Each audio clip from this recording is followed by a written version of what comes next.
L'Occident est-il fini? Comment ça va se passer? On n'a peut-être pas fait assez de prospective futurologique, mais est-ce que vous avez des questions à poser? Alors... Juste un point, DSK n'est pas tombé sur une affaire mineure, mais sur un truc majeur dont il était coutumier. C'est un peu différent.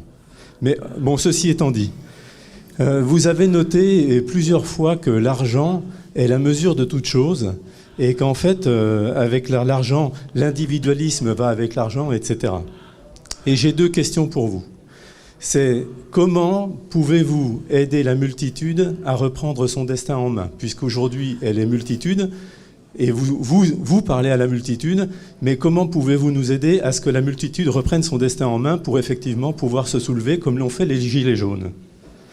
Et pour cela, j'ai une suggestion à faire, c'est promouvoir une autre façon d'être grand, d'être reconnu dans la société, puisque le mérite a diminué, reste l'argent. Est-ce qu'on peut repromouvoir le mérite? Qui veut répondre à ça? Repromouvoir le mérite. Ce sont des questions auxquelles il n'est pas facile de répondre, hein, parce que... Est-ce qu'il y a quelqu'un d'entre vous qui veut s'y coller? Juste sur la première partie, comment est-ce qu'on peut faire à condition... Admettons qu'on se définisse comme des influenceurs politiques, je crois que c'est pas à nous. Qui sont les influenceurs politiques qui ont aidé les Gilets jaunes à se constituer? Aucun. Et tous ceux qui ont essayé d'aller en manif pour rattraper le mouvement se sont fait foutre dehors à coups de pied au cul. Donc, en fait, c'est précisément... Ces Gilets jaunes, c'était une volonté de sortir de l'infantilisation du pouvoir. Et je ne pense pas que le but, ce soit d'y retourner en demandant aux autres ce qu'il y a à faire. Il peut y avoir des exemples, on peut essayer d'inspirer, mais la méthode, elle est extrêmement simple. Hein. C'est point A, point B. C'est-à-dire, point B, c'est l'Élysée, point A, c'est en bas de chez soi, puis on avance. Je ne crois pas que ce soit véritablement... Le rôle, on a commencé un peu à théoriser comment les choses se faisaient déjà au niveau des révolutions dans ce pays, donc je pense qu'on a un peu la notice, mais je sais pas si c'est véritablement à nous de le faire. C'est par contre la responsabilité, et ça ce sera particulièrement pour mes confrères du milieu du spectacle, c'est censé être votre responsabilité aussi d'appuyer ces mouvements quand ils apparaissent et pas de se planquer au bout de 3 jours. Moi ce que je voudrais dire surtout, c'est qu'il faut une incarnation politique, parce que ce qui est arrivé aux Gilets jaunes, à mon avis, est plutôt un contre-exemple. Parce qu'on a eu des 2 millions de personnes qui sont allées dans les rues, qui justement refusaient toute récupération politique. Ils ont donc été à la merci de gens qui disaient des choses très sympathiques, mais aussi beaucoup de choses qui étaient complètement poétiques, romantiques, etc. Et qui, faute d'avoir une structuration politique, ça n'a mené à rien. Donc il y a quand même un véritable problème en France qui est sur le retour du politique. Moi, excusez-moi de me citer, mais enfin, on est là pour ça. Si vous êtes ici, c'est bien pour quelque chose. J'ai créé un parti politique qui propose une offre politique depuis 16 ans et demi. J'ai le sentiment, à tort ou à raison, j'ai le sentiment que c'est la bonne offre politique. Que c'est une offre qui est de moins en moins perçue comme extrémiste, puisqu'il y a une inversion réelle du regard des gens.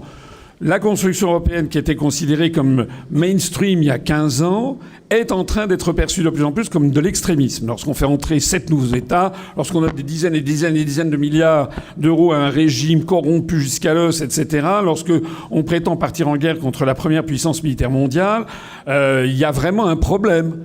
Et ce qui est nouveau et que l'on mesure, nous, par exemple, c'est qu'il y a de plus en plus de gens, et notamment des Français, des personnes âgées, qui nous regardaient avec horreur il y a 15 ans, mais qui maintenant viennent chez nous parce qu'ils ont le sentiment que, loin d'être extrémistes, nous sommes au contraire un mouvement serein, posé, qui s'inscrit dans la filiation de la tradition française.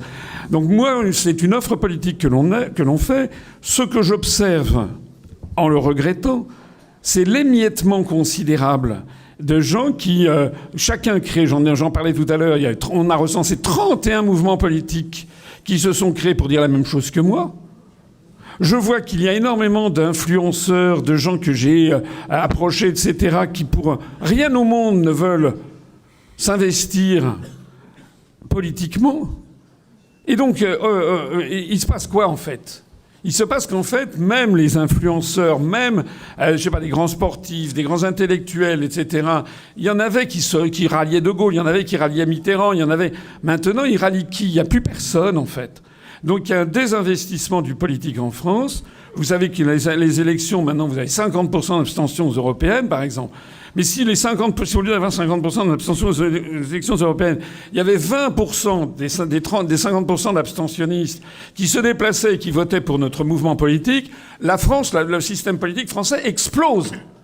Si la France, si l'UPR, au lieu de faire 1,2%, faisait 21%, je peux vous assurer que le système politique français, il explose. Parce que d'un seul coup, vous avez un mouvement politique qui va dire la vérité. Le rôle des États-Unis, le rôle de l'Union européenne, le rôle de la BCE, le rôle de l'euro, le rôle de l'OTAN, etc. Tout ce que les partis dits d'opposition ont caché, parce qu'ils ont tous été avalés par le système. Voilà, donc excusez-moi de faire un plaidoyer pro domo. On a une structure, on a des compétences, etc.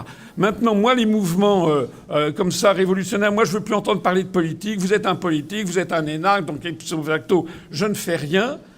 Ben, qu'est-ce qui se passe? Il se passe rien, en fait. Il se passe que des gens sont éborgnés. Il y a eu 25 personnes éborgnées. Voilà ce que j'ai à dire pour ce qui me concerne.